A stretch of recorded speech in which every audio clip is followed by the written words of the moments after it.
Hey everybody, it's Bruce and the dog on the floor, and today we're going to deal with the dirtiest word in a programmer's vocabulary, maybe. Let's talk about what's going on. So we have this shape, and this shape is on a board, and the board has boundaries. And let's say that our board is pretty small. It's only 4 characters wide, or 4 spaces wide, if you will, 4 columns. And it has a boundary, and moving left or right, rotating, moving down, there are a couple of different things that could happen. We could make a safe move. We could also make a move that lands us out of bounds. We could have a collision with one of the older pieces that's left after the piece drops to the bottom. And maybe we'll call the bottom the junkyard or the graveyard or something like that. And then we might have to merge into the bottom to kind of leave our piece along with the ones on the bottom. For example, if our piece moves all the way to the bottom and doesn't strike anything and then ticks down again, or even if it moves mostly to the bottom and hits another piece that's in the graveyard, then we'll merge it into the bottom and then start over with a new Tetris piece. So let's start at the top. What happens for a safe move? So this one, we're only going to cover the first 2, the safe moves and an out of bounds. So what's going to happen is we don't know whether we're going to have a safe move or an out of bounds move. So what we're going to try is we're going to attempt to move all of the pieces towards the boundary. The user types left, we move everything to the left-hand side, and then we're going to check to see if any individual square is over the boundary. And if it is, we're going to disallow that move. If it's not, if everything is okay, we're going to allow the move and everything is happy. So let's see what happens if we take this piece and hit the left arrow one more time. So we attempt to move. We actually calculate the new position and all the different pieces in it. Then we check to see if any of them are out of bounds.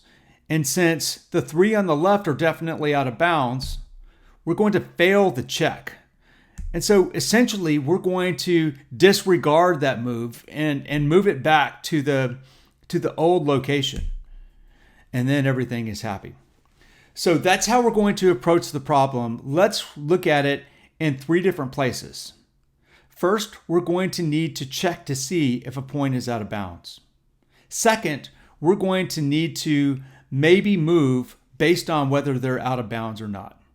And third, we're going to need a new construct that understands the construct of maybe. We're going to need to add a boundary layer, and we're going to call that a game. All right, so it's time to open up the old editor.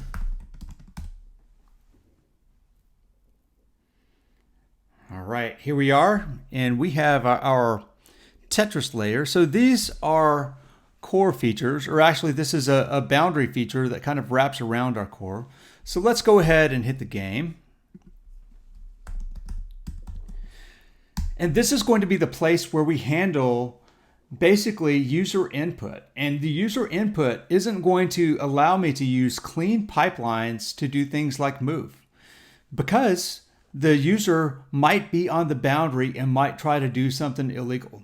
So we're going to make a decision so that rather than allowing error return codes, we're basically going to look at the move that the user tries to make. And then if it's successful, we'll let them make it. If it's not successful, then we'll do something else. So a great place for that to live is in tetris.game. So I'm going to def module 2, and we're going to have a couple of functions there. But let's start with the right data. For those of you who have read the Designing Elixir Systems with OTP, we're do fun things with big loud wildebeests. In D, as in do, we want to start with the right layer. So we want to think about the things that are going to be impacted from an individual move in our game. So our game is going to say, I need a score. We'll start that at 0. And the game is also going to need a tetramino, and I'll abbreviate that tetro. And the game is also going to need a tetramino, and I'll abbreviate that tetro.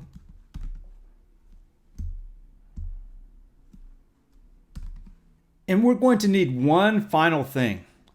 So when a tetramino hits the bottom, we don't just make it go away. We need to basically merge it into the bottom and then do some calculations based on what happens. And let's call that the junkyard.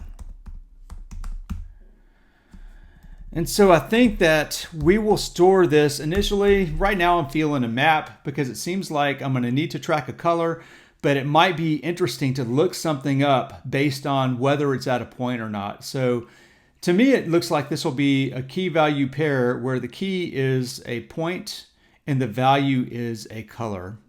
So let's go ahead and represent it that way. So I'd like to talk about this concept of a move. So remember our tetramino had this location. And if we moved one to a left, the upper left-hand corner is going to move to the left. So that's all that this represents. This represents the upper left corner of our canvas. And there may or may not be a point in there. And what do I mean? So let's say that we had something that was actually at location 30 or at this location, and we started with a point that looks like this.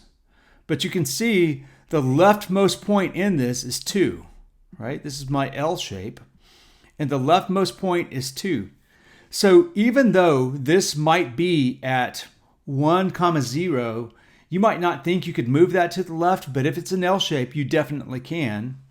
And if it's an S shape, you definitely cannot. So we can't trust this even before we've rotated. And after we've rotated, things are even more different. So what we're going to do instead is we're going to track the move in our game. So this will have its own move. It'll take a game. And basically we'll do some work in here that will look up the old tetramino, then basically try to move that to the right and save that to a new tetramino, and then do some type of check to see if it's out of bounds. And if it's out of bounds, then we'll move it. So here's what it looks like. So remember what's going to happen is we're going to take this tetramino. This is the old version right here. And now we're going to move it to the left. The user presses the left key. We're going to try to move it to the left. If any of those are out of bounds, we're going to say, nope, this was not in bounds. So we're going to move it back where everyone's happy. So in this game, what's going to happen is we're going to set the old, then we'll set the new, then we'll say, is this valid? And then we'll say maybe move or something like that. So that's going to be the overall plan. And maybe we'll just kind of leave that plan in there. But one of the things that we're going to have to check is this out of bounds? That's a great place to start this part of the conversation. So let's say in bounds, right? And remember, this is a point. So, but if you think about it, our point is going to have a shape in it, remember? So we basically added the shape to every single one of the points as part of this. But I don't want to mess with those as we're tracking whether we're out of bounds or not. So why don't we just take a color like that, and then we could just ignore that color, right? So we could take that and ignore the color. So now we're working with an inbounds that's really the same signature, but it's a different shape, right? So let's check the case. And I don't really care about Y, do I? So it's if I'm checking left and right, all I need to know if it's gone off the left boundary is that X is less than 1. False. That's not in bounds, right? And I can also check when X is greater than 10, and I know that's not in bounds. And otherwise, whatever's in here, this is going to be true. So I like this style of programming a lot. So I have really one expected case. In this case, my expected case is really simple. And I use guards to peel off conditions that are not simple, right? So, or that are not in bounds at all. So I peel off kind of the exception conditions until all that's left is my working condition. So I like this. So I kind of know what this valid is going to look like now. I'm going to check all of the points related to the tetromino just to see if everything's valid. But let's go ahead and get these all checked out. So the old is going to be the game.tetro. This right here. Oh, look at that. My structure is wrong. So what I really want is this to be a list of atoms. Okay. So the game.tetro, and the new one is going to be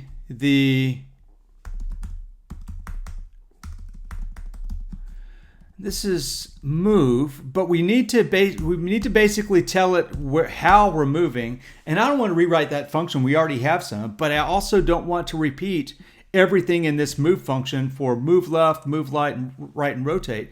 So what we'll do is we'll take some type of a move function. So I'm going to take the game.tetro and I'm actually going to pipe that to move function. And since this is an anonymous function, I need this dot or a higher order function. It works the same. It's basically a value function.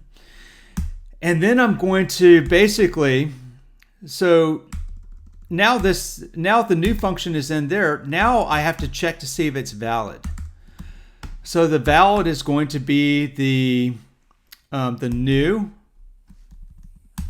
and we're going to, actually we need to build this function, don't we?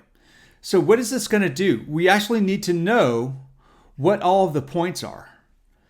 So I'm going to take new, I'm going to pipe that through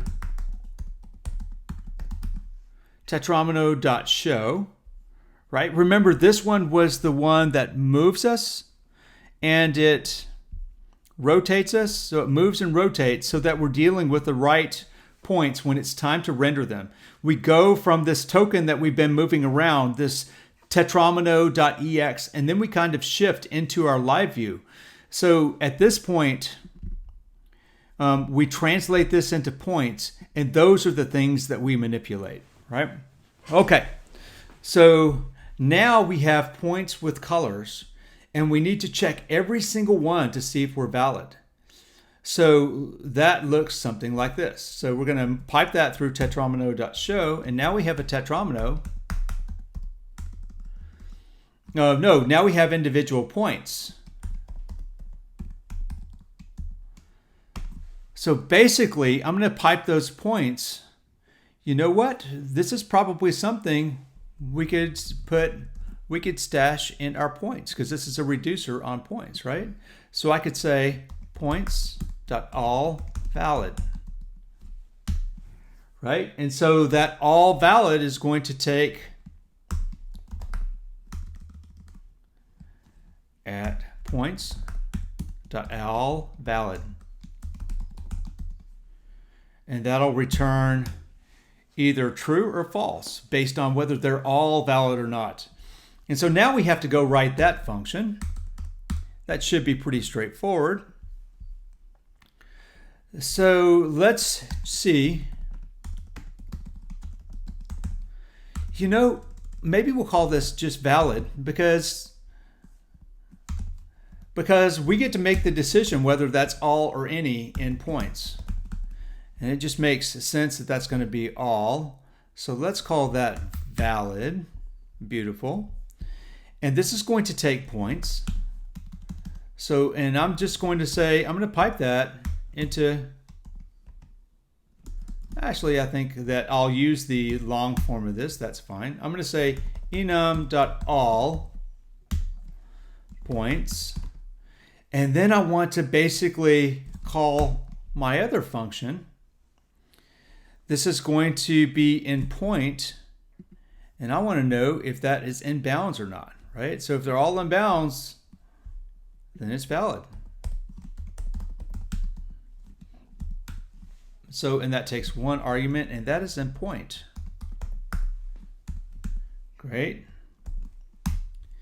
Okay, so this is in bounds. This is valid. And the points, we've checked to see if every single one of those is in bounds. So we should be good to go. So now we know if it's valid. So what remains is I have to make a maybe move. Right? And I'm going to pass in an old and a new and a choose, right? So the choose is going to be whether it's valid. So I know that I'm going to match on true or false. Well, actually, let's do this. This is just a straight if then else. If valid, do true, or do. So if it's valid, then I want to keep this one. If it's not valid, the user has made a mistake, and I want to pick the old version, right? Actually, let's go ahead and expand this out. I think that wouldn't cost us anything. Sometimes I like them a little bit more concise. But I think for instructive purposes, this is probably the best way to go, right? So if it's valid, take the new, otherwise take the old. Yeah, I'm going to change this. And the reason why is I want this to be really compact. Because there's a lot to mentally chew through here. And I only want to make the user chew through it once. So if it's valid, I don't care about the old one, and I want to return the new.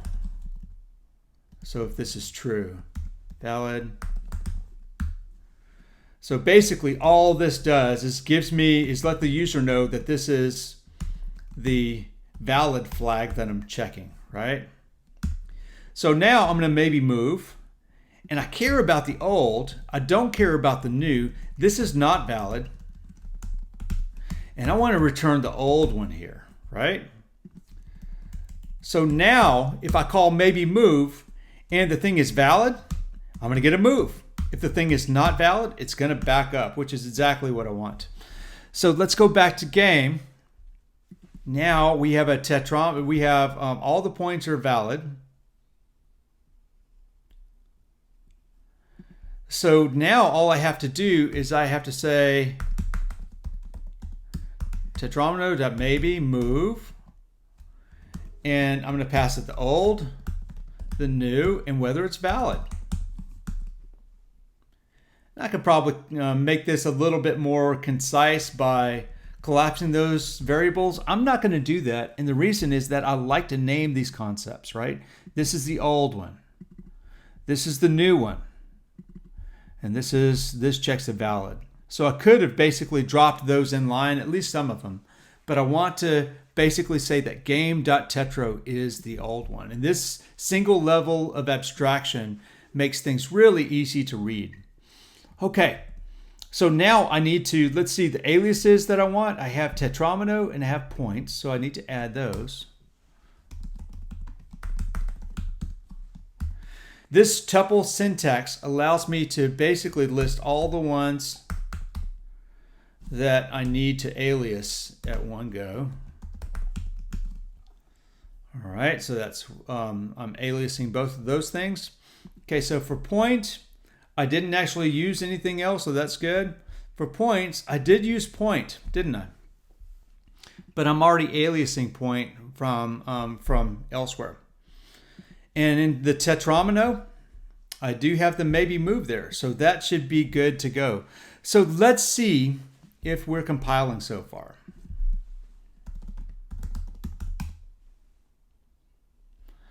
Okay, let's see. It sounds like I have some old. Yeah, it looks like I have a chunk of old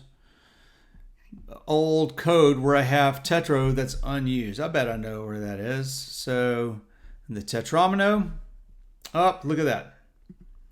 I'm not using that tetro anymore. If I even ever did.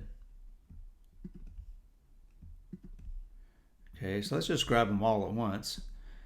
And we can label that, but since this is the tetromino file, you would expect that first argument to be a tetromino. We don't need any help by labeling that concept. So let's look and see what else is going on here. So these are all the unused one. Yep. So points all valid is undefined or private. Did you mean one of valid? Yes, I did. Good catch, Elixir. So that's on in game.move too. So game.move. This is points.allValid.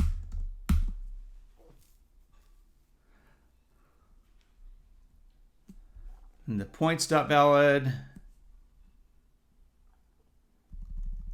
You know, that's not even right, is it? that's a horrible function there. Okay, so now that's better. So that's this warning.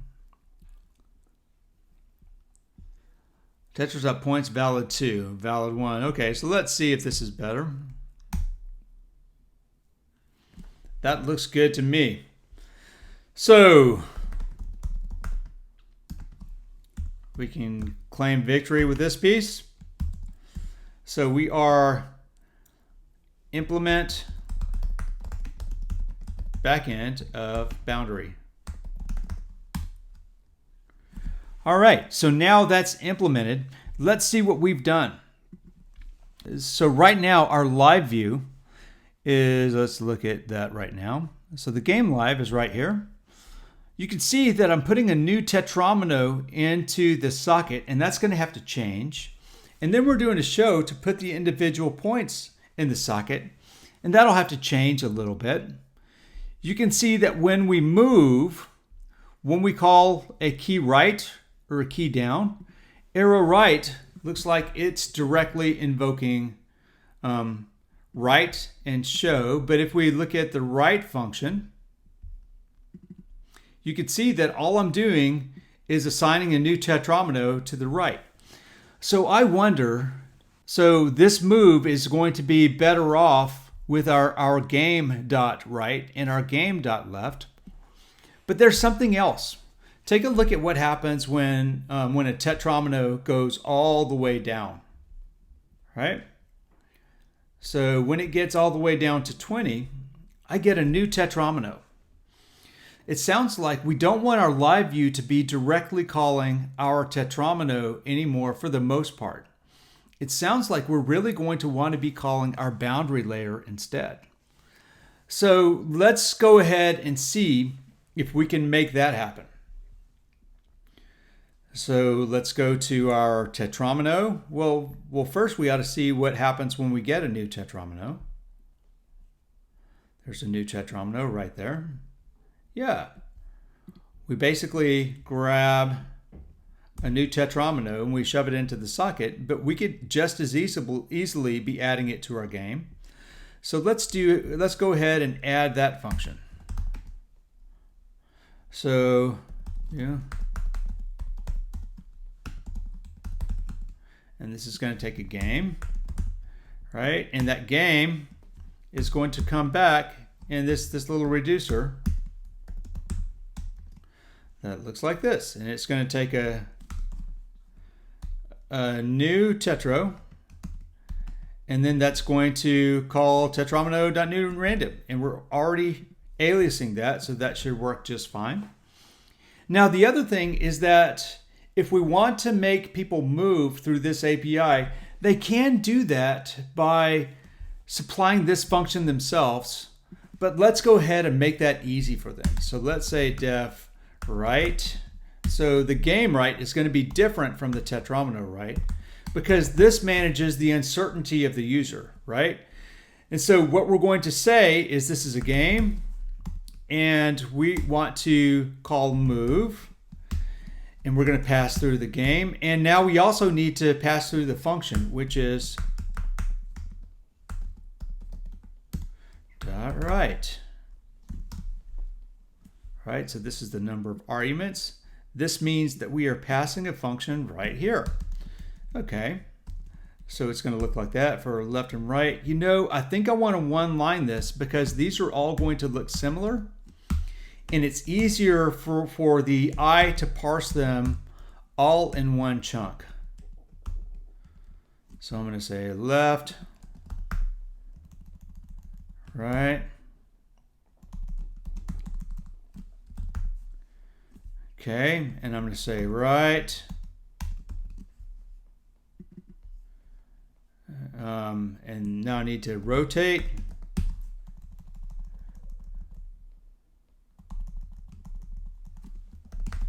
Is that what we called it? Let's double check.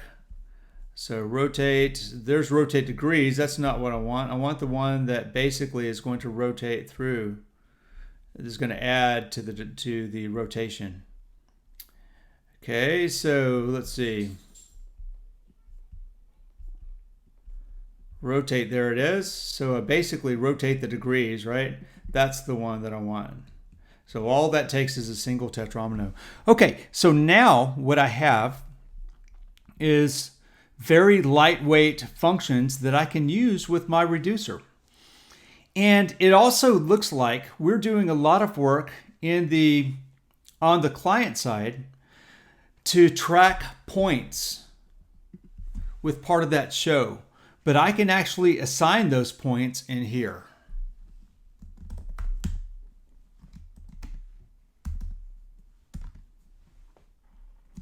Right? So anytime that you give me a new tetromino, you can drop the points in the socket. Yeah, so that will work really well. So this is going to basically give me a new tetromino, right?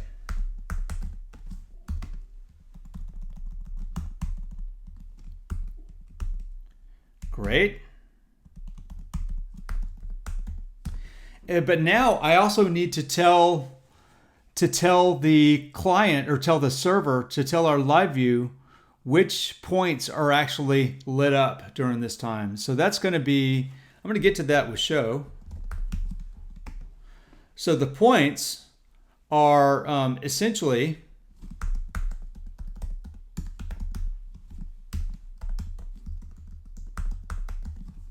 like that, right?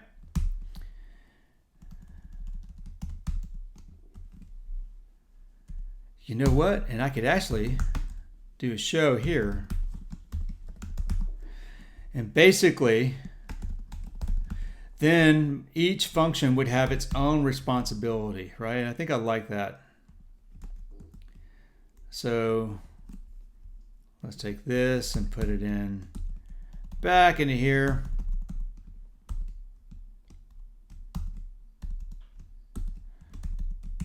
So that looks good. And now this needs to basically say, the game is going to take I'm going to assign the points, tetromino.show, and this is going to be the game.tetra, right? Okay, so now it's going to be really easy for me to take this and pipe that thing to show. Right? And I could take these and they could all look like this.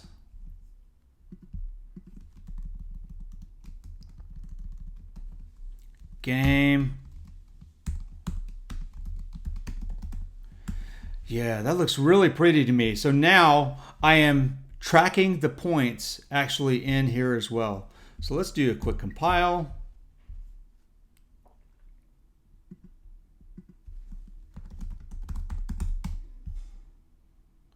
Yeah, so this is a great place to leave it. This is Bruce and the dog on the floor coming at you from Groxio Learning, showing you about the boundary layer. Take care.